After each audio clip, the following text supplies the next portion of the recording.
Bonjour à toutes et à tous, c'est Paul Dame pour vous présenter un nouveau sapin en sucette. Et aujourd'hui, dans sapin en sucette, je voudrais revenir sur le sujet du liquide synovial. Bon, on va pas se le cacher, j'ai déjà dû en parler. J'espère ne pas faire une redite des, comment dire, de ce que je voulais faire. Ouais, à la base, néanmoins, il y a un truc que je me demande, donc c'est tout d'abord, est-ce que le liquide synovial, on en produit durant la verticalisation ou est-ce qu'on en produit en dehors de la verticalisation? Ou y a-t-il un exercice qui fait que le liquide synovial est produit en quantité suffisante ou pas? Ou tout exercice fait produire du liquide en question à l'organisme et particulièrement aux articulations qui sont comptées.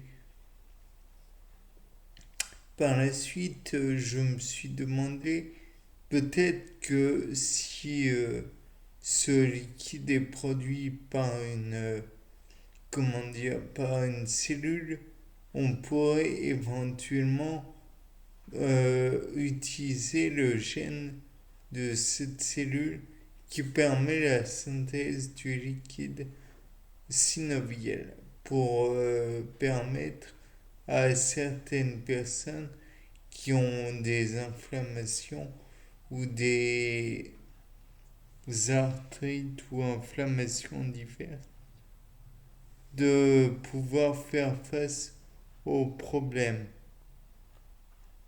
Peut-être que par la suite, ces personnes avec un liquide qui aurait été produit par une cellule telle que Saccharomyces cerevisiae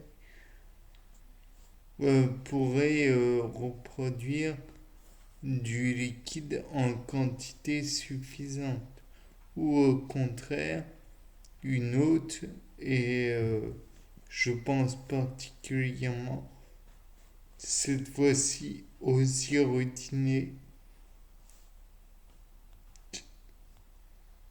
créatures mal vues puisque ce sont les sangsues.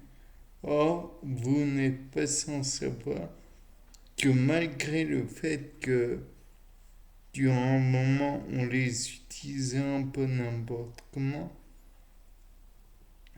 il en existe maintenant qui sont élevés uniquement à usage médical.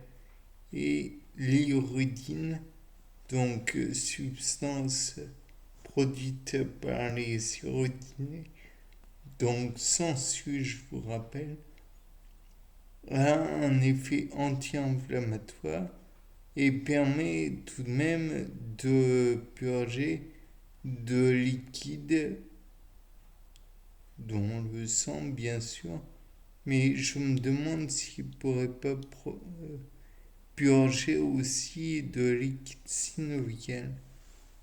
Et si c'est le cas, peut-être est-ce là comment dire, un traitement qui pourrait être efficace. Et par la suite, peut-être que l'on pourrait aussi les utiliser à plus grande échelle dans la médecine moderne. Après, il est vrai aussi qu'il existe beaucoup d'autres manières, j'imagine, de retirer des problèmes tels que ceci, à savoir l'épanchement de synovie par exemple, ou alors peut-être pourrait-on les utiliser pour les problèmes d'entorse? Entorse au genou, à la cheville par exemple, ce qui pourrait peut-être avoir l'avantage aussi de calmer les douleurs. Et sinon, on pourrait toujours imaginer d'autres traitements qui pourraient être efficaces, mettant en jeu d'autres animaux comme les moustiques qui eux-mêmes font partie de la catégorie des diptères, je crois. Après, à vérifier, bien, c'était pas le dame pour un nouveau sapin en sucette. Au revoir.